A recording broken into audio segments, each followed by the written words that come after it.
à tous, bienvenue sur ma chaîne YouTube Monnaie H2O, la chaîne du blog Enfin libre financièrement. Aujourd'hui, je vais vous présenter en 8 points comment économiser de l'argent. Cette méthode, je l'ai appliquée moi-même et je l'ai améliorée également. Donc je vais vous présenter bien entendu les 8 points avec cette méthode améliorée qui m'a permis de mettre de côté 6 mois de salaire, ce qui me permet d'être plus à l'aise financièrement et également de me sentir plus sereine dans ma tête. Point numéro 1, il faut noter toutes vos dépenses. Sur un notebook ou sur votre iPad ou sur votre téléphone portable avec une application, notez toutes vos dépenses pendant un mois. Point numéro 2, vous allez identifier à l'intérieur de toutes vos dépenses mensuelles les dépenses fixes, c'est-à-dire mettre ensemble la somme des dépenses qui sont indispensables à votre vie au quotidien. C'est-à-dire, ça peut être un loyer, un crédit immobilier, des assurances, des paiements pour la voiture. Cela peut être également des factures d'eau, d'électricité, de gaz ou internet, ou bien de votre forfait. Toutes ces factures, tous ces fournisseurs qui vous sont indispensables finalement au quotidien. Point numéro 3, il faut à l'intérieur de vos dépenses, toutes vos dépenses mensuelles, isoler le revenu disponible. Comment calculer le revenu disponible? C'est simple, prenez votre revenu, soustrayez de votre revenu vos dépenses fixes et voilà, vous avez votre revenu disponible. Point numéro 4, vous allez maintenant identifier à partir du revenu disponible ce que vous pouvez mettre de côté chaque mois sans que ça ait un impact trop important sur votre vie au quotidien. Point numéro 5, ça c'est le point le plus important peut-être. Il faut toujours commencer par vous payer vous-même dès que vous recevez votre revenu. C'est très important dès que vous avez votre revenu de vraiment distinguer de votre revenu la part qui va revenir dans votre compte d'épargne. Faites-le dès que vous recevez votre argent afin de ne pas être tenté de le dépenser. Point numéro 6.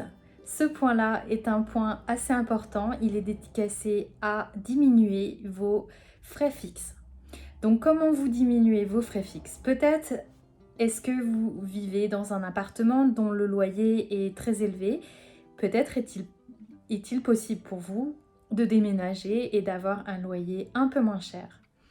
Peut-être avez-vous un crédit immobilier qui est assez cher et que vous pouvez peut-être négocier avec votre banque.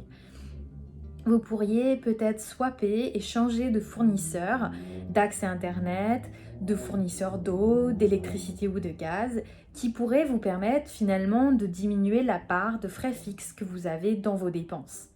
De cette manière, vous pouvez augmenter l'épargne que vous allez dédicacer puisque finalement votre revenu disponible ne changera pas.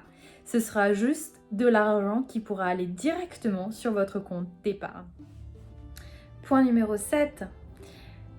Vous allez maintenant faire un tri dans vos dépenses et essayer de voir si vous ne pouvez pas annuler, résilier, downgrader ou splitter vos dépenses sur des forfaits, des abonnements qui pourraient en fait devenir de l'argent que vous épargnez plutôt que vous dépensez.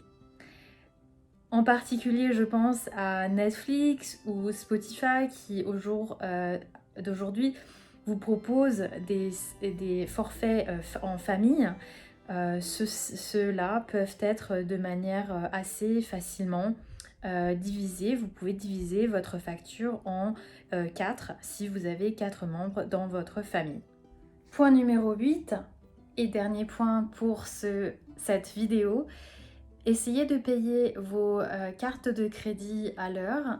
Essayez de ne pas être en découvert, donc vraiment dépenser uniquement l'argent que vous avez en disponible et faites en sorte que vous ne soyez pas en retard de paiement, que vous ne fassiez pas de chèque en blanc parce que vous allez payer des frais supplémentaires, des agios, etc. Donc finalement, cet argent que vous dépensez va vous coûter beaucoup plus cher. C'est comme si vous ajoutiez une deuxième TVA sur le produit que vous achetez. Donc vraiment, faites très attention à ce que vous consommez et ne dépensez vraiment que ce dont vous avez besoin. J'espère que cette vidéo vous aura plu et que vous aurez des informations qui sauront vous aider à épargner de l'argent.